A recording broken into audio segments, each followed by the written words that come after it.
غزوہ حنین بھی کفر اور اسلام کے مابین پیش آیا، تو آیا، اس کے پھر نتائج کیا برآمد ہوئے، کیا آؤٹ پٹ آیا، کیا اس کا آؤٹ کم ہوا، اور اس کے پھر اثرات کیا مرتب ہوئے؟ سر کیا فرمائیں گے؟ بسم اللہ الرحمن الرحیم، صلی اللہ علیہ حبیب محمد وعلی آلہ وصحبہ وبارک وسلم۔ غزوہ حنین کی اہمیت کا اندازہ آپ یہاں سے لگائیے کہ اس کا ذکر قرآن مجید فرقان حمید برہان رشید میں، بعض غزوات کا ذکر اشارتاً قرآن میں ہوا ہے، بعض کا صراحتاً ہوا ہے، نام لے کر ہوا ہے، جن میں غزوہ حنین بھی شامل ہے۔ جیسے غزوہ بدر کا بھی نام لے کر ذکر ہوا ہے، تو غزوہ حنین کا بھی نام لے کر ذکر ہوا ہے۔ اور حنین کہتے کسے ہیں؟ حنین بیسیکلی مکہ مکرمہ اور طائف کے بیچ میں ایک مقام تھا، ایک وادی تھی، اس کا نام تھا حنین۔ چونکہ وہاں پر جنگ ہوئی ہے اس لیے اس کو غزوہ حنین سے تعبیر کیا جاتا ہے، اس نام سے یاد کیا جاتا ہے۔ جب حضور جان عالم علیہ السلام نے فتح مکہ فرمائی اور لوگ گروہ در گروہ داخل اسلام ہوئے، آپ کے حلقہ بگوش ہوئے، تو دو قبیلے تھے، بنو حوازن اور بنو ثقیف۔ یہ جو بنو حوازن ہے بطور خاص جنگجو قبیلہ تھا، بنو ثقیف بھی انہی کے پائے کا تھا۔ قریش کے بعد جو دوسری بڑی طاقت عرب میں سمجھی جاتی تھی وہ بنو حوازن تھے۔ تو فتح مکہ کا اثر تو بہت اچھا ہوا، پازیٹیو رسپانس آیا بہت جگہوں سے، لیکن یہاں پر اثر الٹا یہ ہوا کہ ان کو یہ لگا کہ اب قریش کے بعد دوسرا نمبر ہمارا ہے، اگلی باری ہماری ہے، تو کہیں یہ ہم پہ حملہ نہ کر دیں، تو ہم ایسا کرتے ہیں اس سے پہلے کہ یہ مسلمان ہم پر حملہ کریں، ہم ان پر حملہ کر دیتے ہیں۔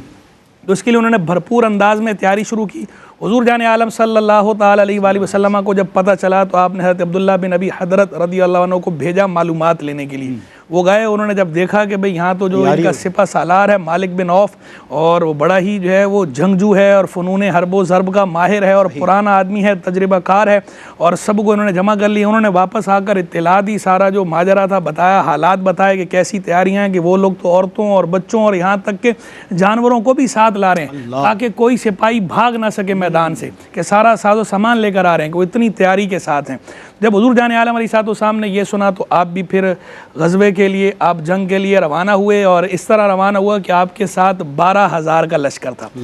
10,000 تو وہ لوگ تھے جو مدینہ منورہ سے آپ کے ساتھ آئے تھے، مکہ مکرمہ، مہاجرین بھی تھے، انصار بھی تھے۔ 2,000 وہ لوگ تھے کہ جو ابھی نو مسلم تھے، نئے مسلمان ہوئے تھے، وہ بھی شامل ہوئے، اور کچھ جو ہے وہ غیر مسلم، کچھ کفار بھی مکہ مکرمہ کے شریک ہو گئے کہ چلو ہم بھی چلتے ہیں ساتھ۔ اب جب یہ لشکر روانہ ہوا آیا تو اب چونکہ تعداد بڑی تھی تو بڑی تعداد دیکھ کر کچھ مسلمانوں نے اتراتے ہوئے یہ کہہ دیا کہ آج ہم پر کون غالب آ سکتا ہے۔ تو اللہ رب العالمین کو یہ اترانا پسند نہیں آیا، تو اس کا نتیجہ یہ ظاہر ہوا کہ انہوں نے بنو حوازن نے اپنے ساتھ سارے قبائل کو جمع کیا ہوا تھا، بنو حوازن، بنو ثقیف، جتنے ذیلی قبائل تھے ان سب کو بھی انہوں نے شامل کیا ہوا تھا۔ تو بڑی تعداد میں یہ زیادہ تھے، تعداد ان کی زیادہ تھی، بعض کتب میں 30,000 کا بھی ذکر ہے کہ اس حد تک تعداد میں تھے۔ تو انہوں نے کیا یہ تھا، انہوں نے جو اسٹریٹجی ترتیب دی تھی کہ انہوں نے تیر انداز رکھے تھے اور ان کو چھپایا ہوا تھا۔ تو جب لشکر مسلمانوں کا آگے آیا تو چونکہ وہ چھپے ہوئے تھے تو انہوں نے یکدم تیر اندازی جو شروع کی ہے وہ یکدم، تو اس سے ہوا یہ کہ وہ جو 9 مسلم تھے اور جو کفار ساتھ آئے تھے اور 9 مسلم پہلے وہ بھاگے، ان کے بھاگنے سے صفوں میں انتشار برپا ہوا، بھگدڑ مچی۔ اب وہ جو بھگدڑ مچی ہے تو اس بھگدڑ کے نتیجے میں مسلمانوں کو تھوڑا پسپائی کا سامنا کرنا پڑا، لیکن اس موقع پہ حضور جان عالم صلی اللہ علیہ وسلم، اللہ کے سچے نبی، سارے نبیوں کے سردار، سارے قائدین کے سردار، آپ علیہ السلام کوہ استقامت بنے ہوئے، آپ جو ہے وہ اپنے سواری مبارک سے اترے اور آپ نے دیکھا کہ آپ کے ارد گرد چند جاں نثار موجود ہیں، تو آپ نے اس وقت جو ہے وہ رجز کے طور پر جو شعر پڑھا، انا النبی لا کذب انا ابن عبد المطلب، میں اللہ کا نبی ہوں، کوئی جھوٹی بات نہیں ہے، اور میں عبد المطلب کا بیٹا ہوں۔ اپنے دادا کی بات کی، وہ فخریہ انداز جو عرب کا تھا وہ کہا، اپنی نبوت کا اعلان کیا اور بتایا کوئی جھوٹی بات نہیں، میں سچا ہوں، اور آگے بڑھے۔ تو آپ کا یہ انداز دیکھا جب مسلمانوں نے، اور آپ نے حضرت عباس کو کہا یہ کہ بھئی آواز لگائیے، تو انہوں نے آواز لگائی، یا معشر الانصار یا للمہاجرین یا اصحاب الشجرہ، اے گروہ انصار، اے مہاجرین، اے بیت رضوان والو۔ جب یہ آواز ان کی سنی تو سارے جو یکدم پلٹے۔ اب جب وہ سب پلٹے اور پلٹ کے انہوں نے ایسا حملہ کیا ہے کہ انہوں نے یاد تازہ کر دی۔ آپ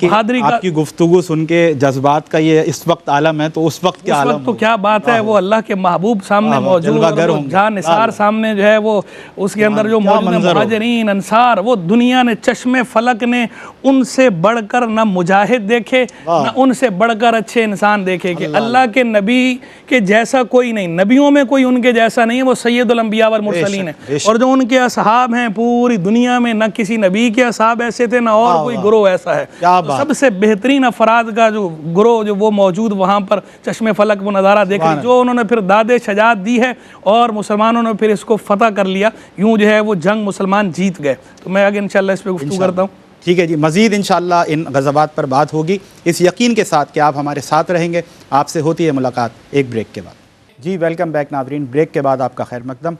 اسلامی مہمات آج بھی ہمارا موضوع رہا اور مختلف غزوات کے بارے میں سوالات کیے جا رہے ہیں، اور انشاءاللہ یہ جو ہمارا سیگمنٹ ہے بڑا خصوصی سیگمنٹ ہے، تو میری گزارش ہے، ریکویسٹ ہے تمام ویورز سے کہ وہ بغور اس اسلامی تاریخ کے ایسے واقعات جن کو کبھی ہم فراموش نہیں کر سکتے، اس کے بارے میں سنیں جانیں، اور خاص طور پہ ہم اپنی یوتھ کو اپنے بچوں کو کنیکٹ کریں، کیونکہ یہ اسلام کی وہ ہسٹری ہے جو کہ ریئلٹی بیسڈ ہے، اور یہ ہمارے اصل ہیروز ہیں جن کا ذکر ہو رہا ہے، ان سے آشنائی، ان کے بارے میں جاننا، انہوں نے جو تاریخ رقم کی، اس حوالے سے ہمیں اوتھینٹک گفتگو سننے کے لیے مل رہی ہے، ایک بہت بڑی اپرچونٹی ہے۔ مفتی صاحب سے میں نے سوال بریک سے قبل جو عرض کیا تھا غزوہ حنین کے حوالے سے، آپ نے جواب عنایت فرمایا تھا، اس کے کلوزنگ ریمارکس مفتی صاحب آپ چاہ رہے تھے کہ دینا اس کے حوالے سے۔ تو میں گزارش کر رہا تھا کہ غزوہ حنین میں بالآخر داد شجاعت دے کر مسلمانوں نے فتح حاصل کر لی، الٹیمیٹ رزلٹ تو یہ ہوا کہ مسلمان جیت گئے، فتح یاب ہو گئے، اور کثیر مال غنیمت ہاتھ آیا مسلمانوں کو، اور مسلمانوں کی دھاک بھی بیٹھ گئی باقی سب پہ بھی۔ لیکن جو شروع کے اندر جو معاملہ ہوا تھا کہ وہ جو بعض لوگوں نے یہ جملہ کہا تھا کہ آج ہم پر کون غالب آئے گا، تو اللہ رب العالمین جل وعلا نے قرآن مجید فرقان حمید برہان رشید میں اس بات کو جتاتے ہوئے فرمایا لقد نصرکم اللہ فی مواطن کثیرۃ ویوم حنین اذ اعجبتکم کثرتکم فلم تغن عنکم شیئا وضاقت علیکم الارض بما رحبت ثم ولیتم مدبرین، کہ اللہ نے کثیر مواقع پر تمہاری مدد فرمائی، اور حنین کے دن بھی کہ جب تمہاری کثرت نے تمہاری کثرت پر تم اترائے، لیکن اس کثرت نے تمہیں کوئی فائدہ نہیں دیا، تمہارے کوئی کام نہ آئی، اور زمین اتنی وسیع ہو کر بھی تم پر تنگ ہو گئی، اور پھر تم پیٹھ دے کر پھر گئے۔ یہ بات اللہ نے جتا کر بتا دیا کہ کبھی اپنی طاقت پر نازا نہ ہونا، کبھی اپنی ذہانت پر نازا نہ ہونا، بلکہ بھروسہ ہمیشہ اللہ پر کرنا، اللہ کے فضل پہ نظر رکھنا، اللہ ہی سے لو لگانا، اور اپنی کامیابی کو یا اپنی جیت کو اللہ ہی کی توفیق، اللہ ہی کی عنایت سمجھنا، اسی کا فضل سمجھنا۔ اور دنیا عالم میں اسباب ہے، اسباب تو اختیار کرنے ہیں، لیکن بھروسہ کس پر کرنا ہے؟ خالق کے اسباب پر کرنا ہے۔ اور آپ دیکھیں کہ وہ لوگ، وہ ہستیاں جو کائنات کی کیسی پیاری عظیم بہترین ہستیاں، انہیں یہ کہا جا رہا ہے، تو آج ہم اور آپ بھی اس بات کا جائزہ لیں کہ جب ان سے یہ فرمایا گیا کہ اللہ کو یہ بات پسند نہیں آئی، تو اللہ نے انہیں یہ تنبیہ فرمائی کہ کیا کرنا ہے، رجوع کس کی طرف کرنا ہے؟ اللہ کی طرف۔ جاننا کیا ہے، سمجھنا کیا ہے کہ اللہ کا فضل ہے، اپنی کامیابی نہیں سمجھنی، اللہ کا فضل، اللہ کی توفیق، اللہ کی مدد سمجھنی ہے۔ تو ہمیں اور آپ کو بھی جو بھی نعمت ہے اسے اپنا کمال نہیں سمجھنا کہ یہ میرا کمال ہے یا یہ میری ذہانت ہے یا یہ میری اسٹریٹجی ہے، نہیں، بلکہ یہ اللہ کی توفیق ہے، یہ اللہ کا فضل ہے، یہ اللہ کی مدد ہے، یہ اللہ کی دین ہے، اور اس پہ شکر گزار ہونا ہے۔